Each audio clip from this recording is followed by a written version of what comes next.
Hey guys, Scruffy here, bringing you a 6.1 Talents and Glyphs guide. We got a few changes in 6.1, a few major buffs which you may not know about. First off, we're going to be looking at different talents. In the level 15 tier, we have Nature's Guardian. This is a passive which whenever you get to 30% HP increases your maximum health by a quarter for 10 seconds, which cannot occur more than once every 30 seconds. We then have Stone Bulwark Totem, which is an earth totem that provides you with an absorb for 30 seconds, which can just get purged off or the totem can be killed. Finally, Astral Shift, which reduces damage taken by 40% for 6 seconds. With a minute and a half cooldown, 40% for 6 seconds is terrible and with a long cooldown. So for the first talent tier, you're 100% of the time wanting to go with Nature's Guardian, a passive heal for when you get low. For the level 30 tier, we have Frozen Power, which grants your Frost Shock a root on the target. Earth Grab Totem, which replaces your Earth Bind, and instead roots where enemies close to it in place for 5 seconds. This is sometimes nice against melee teams, assuming they don't have a paladin on their team. And then we have Windwalk Totem, which grants immunity to movement pairing effects for your entire team for 6 seconds. This is the best talent choice for the 30 tier. You could argue that Earth Grab would be good versus certain comps, but in my opinion you need that 6 seconds freedom. Next up we have Call of the Elements, which resets the cooldown of all your totems, with a base shorter than 3 minutes. This is essentially every totem apart from Healing Tide, Link and your elementals. Totemic Persistence allows you to use 2 totems of the same school at one time, apart from fire totems. This talent really doesn't have a place in PvP, as you're going to be wanting to rotate your totems efficiently, especially your healing totems. Totemic Projection allows you to relocate your totems every 10 seconds. The main reason to go with this talent is to land proper capped totem stuns, or to move your healing streams away from melee. For this tier, I'd recommend Call of the Elements, as I don't feel that prepping your totems is worth not having against any comp. For level 60, Elemental Mastery increases your haste by 30% for 20 seconds. Haste really isn't a great stat for Resto Shamans, this is more a DPS talent. Ancestral Swiftness is what we always ran before 6.1. This made your healing surge an instant cast and gave you 5% haste. This is a crazy big heal every 1.5 minutes. So this is probably the biggest change for Shamans in 6.1, they completely reworked Echo of the Elements.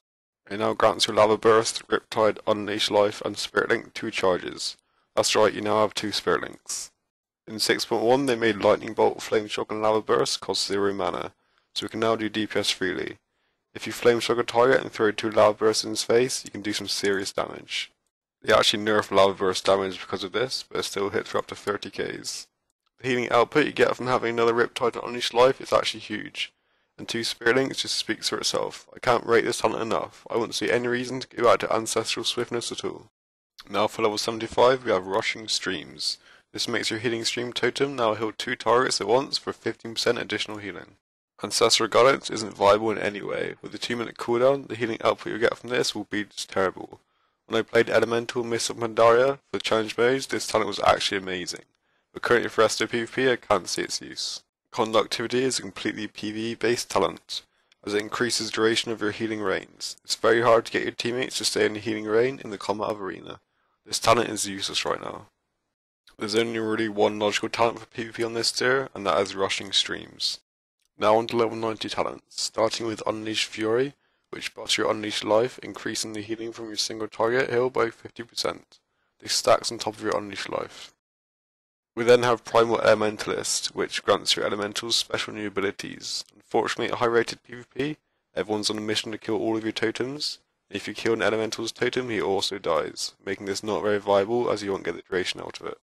Finally, Elemental Blast, which when used increases either crit, haste, mastery and multi-strike by 500 for 8 seconds, as well as your spirit by 1000. This may sound good, and it can be quite fun to use, but compared to Unleashed Fury it's just not as good.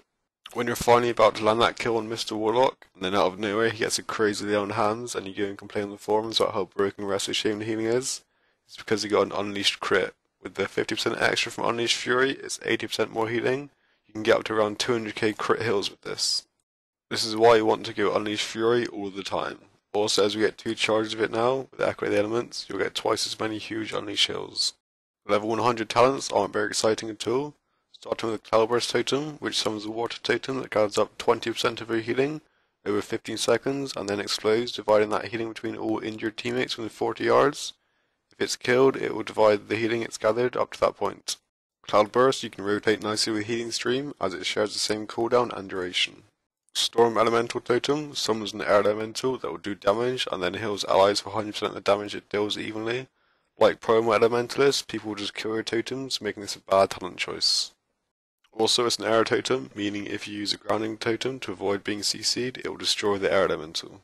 The last talent is High Tide, which buffs your chain heal. I've never seen chain heal used properly in arenas. If anyone knows a situation in arena where you could spam chain heal, please let me know in the comments. So for level 100, I'd advise going with Cloudburst Totem. If you use it before Ascendance and it doesn't get killed within half a second, the healing output you get from it after 15 seconds can actually be quite big. That's it as far as talents go. Now let's look at glyphs. The one glyph you can't live without is Glyph of Spirit Walker's Aegis. This grants your Spirit Walker's Grace a 5-second aura mastery in which you can't get interrupted or silenced. Because we get swapped onto so much by double melee teams, this glyph is irreplaceable and I'd use it 100% of the time against any comp.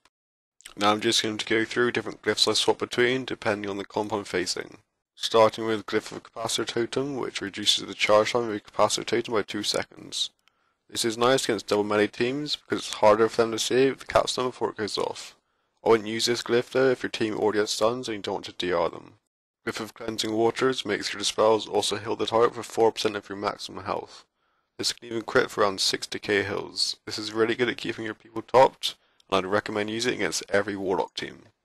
Glyph of Healing Stream Totem, every time your healing stream ticks, it reduces the fire, frost and nature damage of whoever it healed by 10% for 6 seconds. I'd use this glyph against basically any double caster team, especially if it has a mage. Also against frost DKs. Glyph of Hex reduces the cooldown of your Hex by 10 seconds. This can be really potent against teams like Turbo Cleave, where you can land lots of Hexes onto the Shaman if possible, as only Shamans, Druids and Mages can actually dispel Hex. Teams like running with a Paladin, Priest or Monk Healer, you can probably land a lot of Hexes on, and this is a glyph to go. Glyph of Purify Spirit gives you 2 dispels, but increases the cooldown by 4 seconds. Against teams with loads of CC like Mages, I definitely recommend this. Or to keep down the Warlock damage, try and combine this with Glyph of Cleansing Waters. Glyph of Ghost Wolf. Whilst in Ghost Wolf, you can no longer be slow below normal run speed. This glyph is needed for any melee teams which you know they will train you. Without this glyph, you won't be able to kite them at all. The last glyph you might use is Glyph of Totemic Vigor. In Mist of Madara, it will increase your totem's health by 5% of your maximum. Now it's only 2%, but I think it's still worth using sometimes. As far as minor glyphs go, there's 2 you could call PvP glyphs. The first is Glyph of Totemic Encirclement. What this does is cast 3 fake totems around the first real totem you use, making it slightly harder for the enemy to kill the right totem.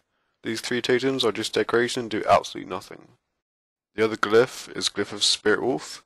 This has no arena use, but in RBGs it makes your ghosts run faster, making it a lot quicker to run to your corpse. So that's my 6.1 Talents and Glyphs guide. I hope it can be of use. If you have any questions about talents, glyphs, or just Shaman PvP in general, be sure to leave a comment and I'll try to get back to you.